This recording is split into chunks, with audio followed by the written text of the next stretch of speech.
When I first started making kilts, I had never sewn really anything before in my life. I took home ec class and had to make a pillow. That was my only experience with a sewing machine.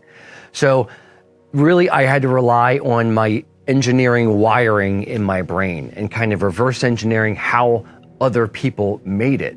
And just my curiosity and my love and my passion for it really drove me to try to do it the best I could and to over-engineer it in some ways and make it better or improve on it. So in my mid-20s, I had fallen in love with a lot of Irish music, Scottish music, the culture of Ireland and Scotland, and then that extended into kilts, and my love and my passion for it just became an obsession.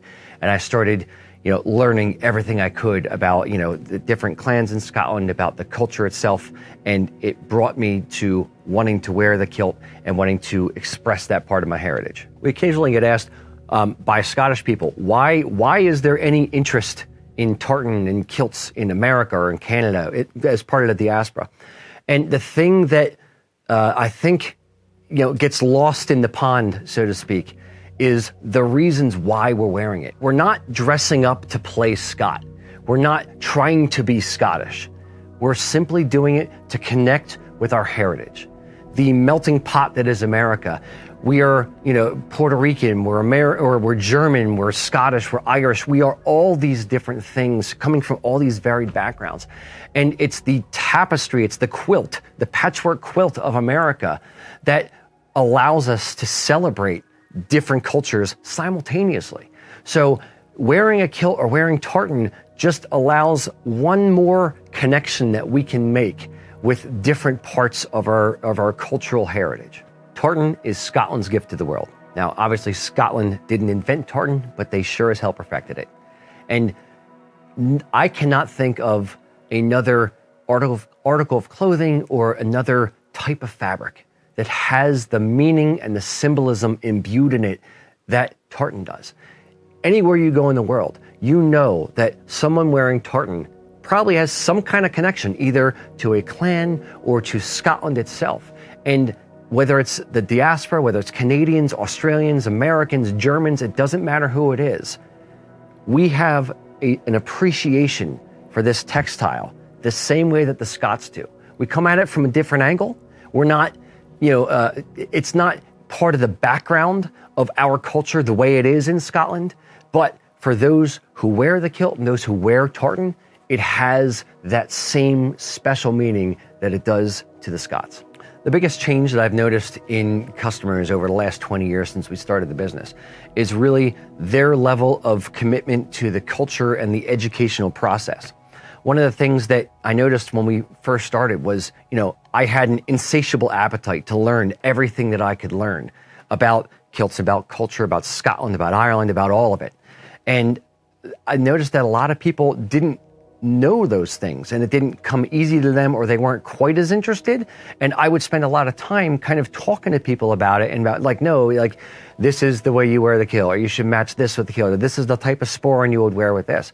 And then something kind of clicked around 2015 where it was like, hey, I'm answering the same questions all the time and I'm talking to people about these same topics all the time.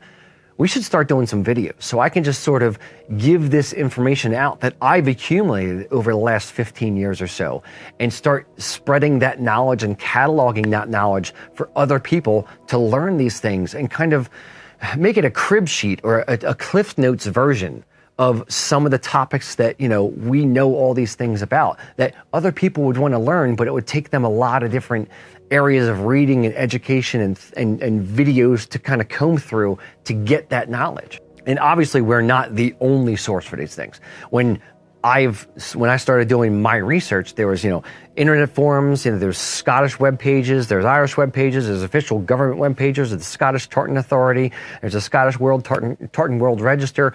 There was a lot of different sources, but they were all kind of varied in both their quality and where they were located and how easy they were to find the data that you would be looking for. So what we've tried to do is kind of boil a lot of that down and just spoon feed easy, bite-sized pieces of information for people. I think tartan's more popular now than ever in the diaspora as well as in Scotland is because of how small the world has become. the interconnectedness through Facebook groups, through the communities online, as well as through popularity of movies and TV shows like Braveheart and Outlander and things like that, as well as people wanting to find deeper connections with things within their own lives and wanting deeper connections to their own heritage. And as cheesy as it may sound, I'll say Ancestry.com allows people to say, ooh, I'm actually Scottish, or I'm actually, I have Scottish heritage, or actually have Irish heritage. And then they want to dig under the hood and they want to find more about that. And it kind of sparks that interest.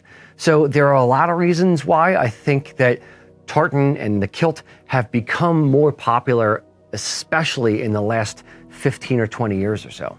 What we're trying to do here, and I hope we're accomplishing, is we're trying to make it easier for people to connect with their heritage and have fun doing it.